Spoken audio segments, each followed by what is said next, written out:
Venezuela के सदर Maduro की गिरफ्तारी और अमेरिका मुंतकली को आज तीसरा दिन है। गुज़िश्ता रोज सदर मदुरो को न्यूयॉर्क की वफाकी अदालत में पेश किया गया और उनके सामने फर्दे जुर्म पढ़कर सुनाई गई। मंशियात की स्मगलिंग और नार्को टेररिज्म के इल्जामात से इनकार करते हुए सदर मदुरो ने यह कहा है कि मैं बेगुनाह हूं, मुझे अगवा करने के बावजूद इस वक्त भी मैं ही वेनेजुएला का सदर हूं, मैं एक जंगी कैदी हूं। आज शाया होने वाली बीबीसी रिपोर्ट के मुताबिक समात के आगाज पर जब सदर मदुरो अदालत में दाखिल हुए तो उनकी आमद से कबल हथकड़ियों की आवाजें कमरा अदालत में सुनाई दी। मदुरो कैदियों के लिबास में मलबूस थे और उनकी हाथ और पांव बेड़ियों में जकड़े हुए थे, जबकि उनकी अहलिया ने सिर्फ कैदियों का लिबास जेबे तन कर रखा था। कमरे में पहुंचते ही उन्होंने रिपोर्टर्स को मुखातिब करते हुए कहा कि मुझे अगवा किया गया है। समात के आगाज पर जज एल्विन हेलरस्टाइन ने मदुरो को अपनी शनाख्त करवाने के लिए कहा तो मदुरो ने इंतहाई पुरसकून अंदाज में स्पेनिश में जवाब देते हुए कहा कि मैं सर निकोलस मदुरो हूं, मैं रिपब्लिक ऑफ वेनेजुएला का सदर हूं और मुझे 3 जनवरी को मेरे घर से अगवा किया गया। 92 साला जज एल्विन हेलरस्टाइन ने मुतरज्जिम को टोकते हुए कहा कि इस कार्रवाई के वक्त और जगह का भी बताइए। 40 मिनट तक जारी रहने वाली इस समात के दौरान सदर मदुरो अदालत में बैठे अफराद की जानिब देखते रहे, मुस्कुराते रहे और कुछ को तो उन्होंने सर हिला के सलाम का जवाब भी दिया। मगर एक मौके पर जब उन्होंने स्पेनी जबान में कहा कि मैं वेनेजुएला का सदर हूं और इस वक्त यहां बतौर जंगी कैदी मौजूद हूं, तो अदालत में जज्बाती मनाजिर देखने को आए। मदुरो के अलावा उनकी अहलिया, वेनेजुएला के साबिक और मौजूदा वजीर दाखिला और ट्रेंडी अरागुआ के सरबराह पर भी फर्द जुर्म आयद की गई और अदालत में मौजूद मदुरो और उनकी अहलिया की तरफ से फर्द जुर्म से इनकार के बाद जज एल्विन हेलरस्टाइन ने समात 17 मार्च तक मुलतवी कर दी। अमरीकी न्यूज वेबसाइट पॉलिटिको समेत फ्रांस के अखबार फ्रांस 24 ने जज एल्विन हेलरस्टाइन की प्रोफाइल शाया की है। पॉलिटिको ने अपने तज्जिए 92-year-old जज handling Maduro case doesn't give a shit what anyone thinks about him में लिखा है कि 92 साला जज के जो मदुरो केस की समात कर रहे हैं उन्हें इससे कोई फर्क नहीं पड़ता कि उनके बारे में लोगों की क्या राय है। एल्विन हेलरस्टाइन को सदर क्लिंटन ने जज तैनात किया। एक साबिक वफाकी प्रोसिक्यूटर का यह मानना है कि जज एल्विन हेलरस्टाइन दुरुस्त फैसले करने में सख्ती का मुजाहिरा करते हैं। वो ओल्ड स्कूल भी हैं और वो अपने अंदाज में समात को आगे लेकर चलते हैं और उन्हें इससे कोई फर्क नहीं पड़ता कि उनके बारे में कोई क्या सोचता है,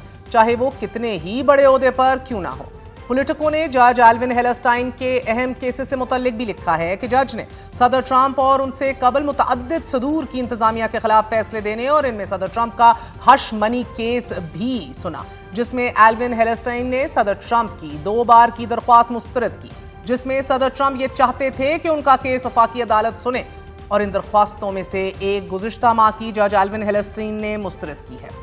पॉलिटिको ने लिखा है कि जज साहिब ने गुज़िश्ता साल मई में सदर ट्रंप इंतजामिया के एलियन एनिमी एक्ट को भी मुअत्तल करके जबरी तौर पर अमेरिका से तारिकीन वतन की बेदखली को रोका था। जज एल्विन अब तक 9/11 attack, Harvey Weinstein, Michael Cohen, यूगो कार्वजाल के अलावा 2004 में इराकी जेल में कैदियों के साथ गैर इंसानी रवैया रखने और इन कैदियों के सामने आने वाली वीडियोज और तस्वीर से मुतल्लिक भी केसेस की समात कर चुके हैं। 2005 में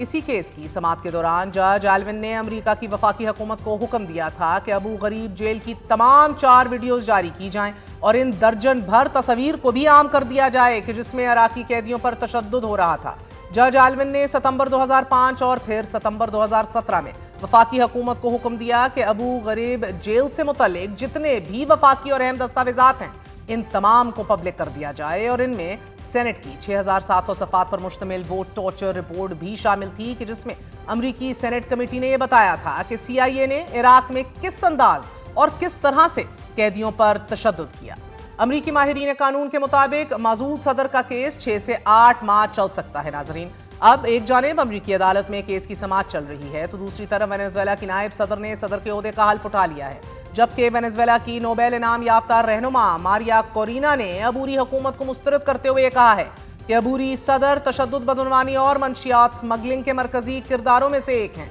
और वो जल्द अज जल्द वतन वापस जाने का इरादा रखती हैं और जब वो मुल्क वापस लौटेंगी तो एक आज़ाद वेनेजुएला को अमरीका का तवानाई मरकज बनाएंगे।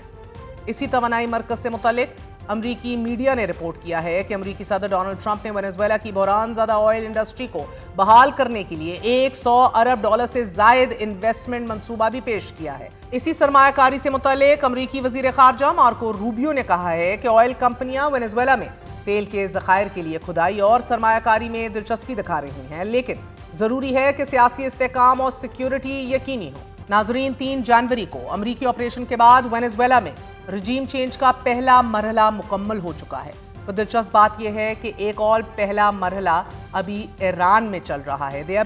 पैरेलल्स बीइंग ड्रॉन कि किस तरह वेनेजुएला से सबक सीखकर इसको पोटेंशियली पॉसिबली ईरान में रेप्लिकेट किया जा सकता है। सदर ट्रंप की जानिब से दीगर ममालिक को धमकियों का सिलसिला भी बदस्तूर जारी है। क्यूबा, कोलंबिया, ग्रीनलैंड के साथ साथ ईरान को भी धमकियां दी जा रही हैं और फिर इन धमकियों के दौरान ईरान में पुरतशद्दुद मुजाहिरे भी जारी हैं। अलबत्ता गुज़िश्ता रोज ईरानी सफारत खाने का यह कहना था कि ताजिरों और दुकानदारों का एहतजाज करेंसी रेट में इजाफे पर था। हुकूमत ने सूरत हाल का नोटिस ले लिया है और मुजाहिरीन से मुज़ाकरात किए हैं कि जिसके बाद मामला तय पा गए हैं और ताजिरों ने एहतजाज खत्म कर दिया है। बयान में कहा गया कि दुश्मन नासिर ने साइबर स्पेस के जरिए मुल्क में इंतशार फैलाने की कोशिश की कि जिसमें इजराइल और अमेरिका ने एहतजाज को हवा देने के लिए मुजाहिरीन की हमायत की और चंद छोटे शहरों में महदूद तादाद में अफराद को सड़कों पर लाया गया। तहम सिक्योरिटी फोर्सेज ने बरवक्त कार्रवाई करते हुए सूरत हाल को कंट्रोल कर लिया है। नाज़रीन, दूसरी जानिब ईरान की अदलिया के सरबरा गुलाम हुसैन मोहसनी ने खबरदार कर दिया है कि पुरअमन एहतजाज करने वालों की तरफ से जो उनके मुतालबात हैं उनको तो सुना जाएगा, मगर तखरीबकार अनासिर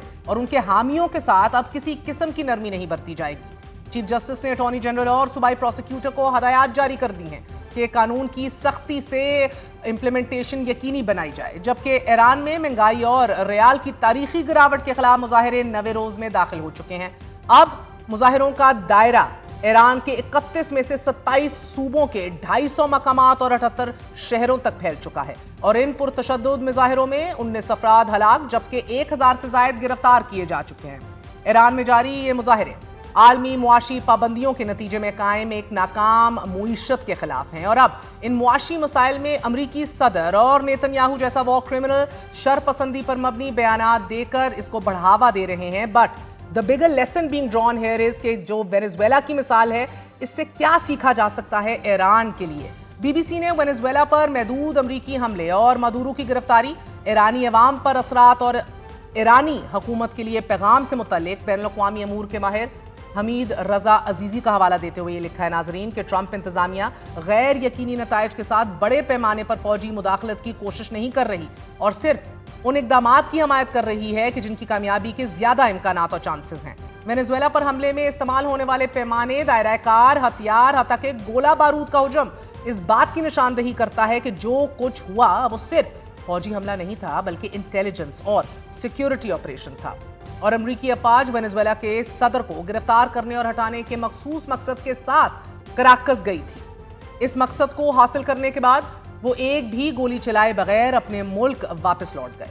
नतीजे के तौर पर ईरान में इसी तरह की कार्रवाई को अंजाम देने के लिए मुमकिना तौर पर इस्लामी जमहूरिया में ताकत के आला तरीन हलकों में इसी तरह की इंटेलिजेंस रसाई की जरूरत होगी। ईरान में जारी इन मुजाहिरों में जहां इजरायली वजीर आजम नेतन्याहू मुजाहिरीन को सड़कों पर निकलने और तशद्दुद करने की हमायत कर रहे हैं, वहीं निहत्ते फलस्तीनियों के कातिल और वॉर क्रिमिनल नेतन्याहू ने ईरान को भी धमकी दे दी है कि इजराइल ईरान को उसका बैलिस्टिक मिसाइल प्रोग्राम किसी सूरत बहाल करने की इजाजत नहीं देगा। साथ ही ये भी कहा है कि अगर ईरान में किसी तरफ से हम पर हमला किया गया तो ईरान को बहुत संगीन नताइज का सामना करना पड़ेगा।